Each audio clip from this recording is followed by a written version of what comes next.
Hey everybody, it's Dr. Eric Naputi. Hope you're having a great day today. I'm here with the one and only General Mike Flynn. General Flynn, thanks so much for taking time out of your day to hang with us. Thanks for all that you're doing, Doctor, too, and you're an amazing person. Well, first time that we met, I don't know if you remember, but it was a great meeting. Yeah.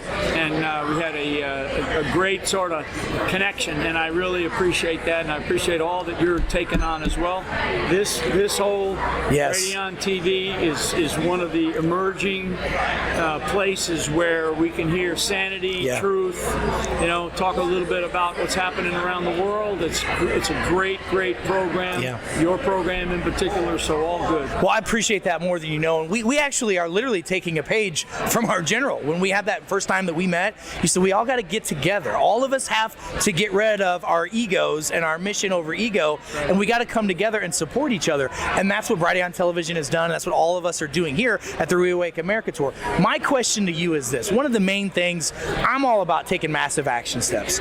Give us one or two or three things that we, the people, should be doing right now to help with this movement that we're in. Yeah, so, I'm starting to call this, I always say local action has a national impact. That's kind of a buzz phrase that I use. But I just recently learned from some reading that I did, and I call this sort of tactical civics. Yeah. And tactical civics in our country means that you have to decide at the local level how you are going to get involved in the civic community, right? The civic duties that we have as American citizens in our community. And that might include volunteering. Right. It may include going and paying more attention to our school boards. Yep. It may include going and finding candidates at the local level. It may, to get behind, right? Or for those that are so endowed and ready to do it, maybe you step up and you run for some type of local office. School board, town council, parish council, city council, whatever. I mean, so we need to get more people involved in the local politics of our country, because in the past people have always said, I don't do that political thing. Well, folks, that's exactly why we are where we are. That's exactly right. We have an entire generation, my generation, that always kind of said that. I don't do that political thing. That's somebody else's business. That's for those politicians. Well, guess what? Those politicians have done us a disservice, and now we are feeling it. We have a country that is at risk of being taken over by socialism, right?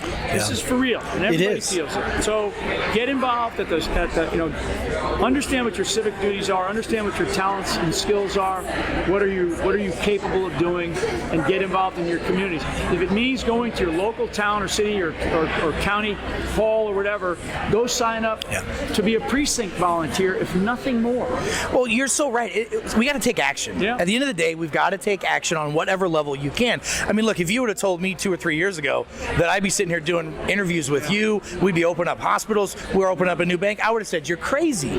But the necessity, we've got to do what we've got to do to make this world right again.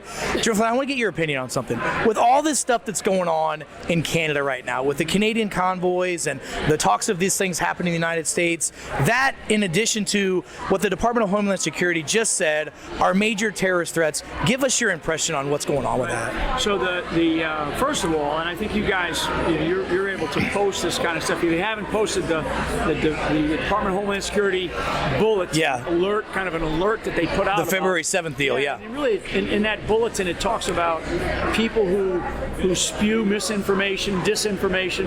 It then categorizes those types of people as potentially domestic terrorists. I mean, this is insane. We've got the fake news all over the place, the mainstream media, and just incredible. Both online television networks, large television networks, and large media outlets that are just constantly having to correct their stories because they lie blatantly to all of us. And they, these are combined, they're large markets. That's why an organization like a Brighteon TV is so important, because it's like, you're going to get the truth. The truth. And you're going to be looking for fact-based information. So that's that DHS bulletin. The other thing about Canada is in an interesting place right now, because because I actually believe that this latest round of arrests and beatings and brutality by the police department of Ottawa, I mean, this tragic picture of this woman, and I guess it's an older woman too, being trampled by a horse. I mean, I saw it. It's unbelievable. I mean, you know, with a police officer on top, police surrounding it. I mean, when you see that picture, you say, you know, you think that this is like some third world country, some place that's, you know, like in Eastern Europe or some other part of the world. This is Canada to our north. This is one of the, you know, supposedly one of the most freest nations on the planet. I'm telling you, they're being ruled by what appears to me to be somebody who's almost a dictator-like, you know, to impose a national emergency on a situation that was, you know, legal protests. I mean, these are peaceful. They're singing songs. They're wrapping themselves in the Canadian flag. I mean, these are truck drivers.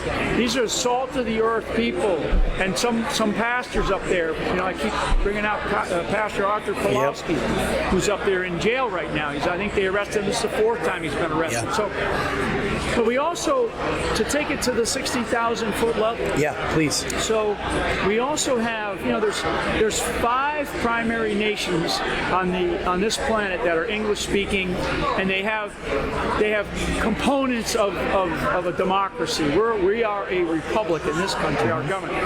But that's the United Kingdom, Australia, New Zealand, Canada, and the United States. And when you look at those other 4, other than the United States, right, UK, Canada, New Zealand, Australia, it's like they're under different lockdowns. I mean, it's almost like the nations are like shut down.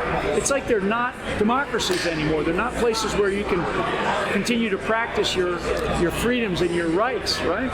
You're being shut down. They're going after citizens. Australia is just one of the biggest surprises for me. But what surprised me most in Canada was the way the police. I mean, I have in my family, between my wife and my family, I have police officers and truck drivers that are brothers, right, or a father and a brother. And I'm thinking they would never do that to each other. So why is this happening in a place like Ottawa? The good news is that I understand that there's some of the other provincial governors up there have basically said, we're not going to follow this. This is crazy. This is crazy what the Prime Minister is doing in Canada. So what does that portend for the United States of America? Back to the DHS bulletin, back to all these other things that we've seen around the world. I mean, you know, is it coming to a neighborhood near us? You bet. It sure is. These types of people that we're dealing with in our federal government right now, who are part of the Democratic Socialist Party of America, socialists, right? Socialist is the key word there. You know, they want to change our way of life. They want to federalize everything and basically take control, because they don't think that us, you know, that usins out here in the United States of America can actually handle the freedoms that we have. That's right. No, we can. And so my last comment is, you know, people got to get involved in the primaries. You got to vote in the primaries. Number one, you got to get out and vote in the primaries. Don't tell me anymore that you don't get involved in politics. You're usurping your responsibility as an American citizen to not get out there and vote. This primary in this country should be the largest turnout in our history. That's number one. Number two is get involved in your local community, however you can get involved in your local community. Now's the time. You're not going to have an opportunity in the future to say, boy, I wish I had done that, because that opportunity may be taken away from you. And I think that the third thing is that understand that we have to do all of this within the law. And we have to force our elected officials to follow the law. Otherwise, we hold people accountable. We want people to be held accountable. So we need to do this civically. We need to do this professionally. But and in order to do those things, we have to get involved in our local community. That's true. That's how we do it. That's how America was created. That's right. And that's sort of the existence and the history of our country over time. You know, because we don't want to go to a different place. We want to stay in a place where we're able to continue to practice our rights. We're able to continue to practice our way of life, and we're able to basically do the kind kinds of things that we've always been able to do as a free nation. So, General Flynn, I just want to say this to you, and I mean this from every bit of my soul. You are a true, genuine American hero, and I love your heart. I mean, I love your heart. I've spent time with you, and I know that you truly care. You're a God-fearing, loving American man, so thank you so much for all you do. I appreciate you more than you know. We'll talk soon. All right, everybody, have a great day.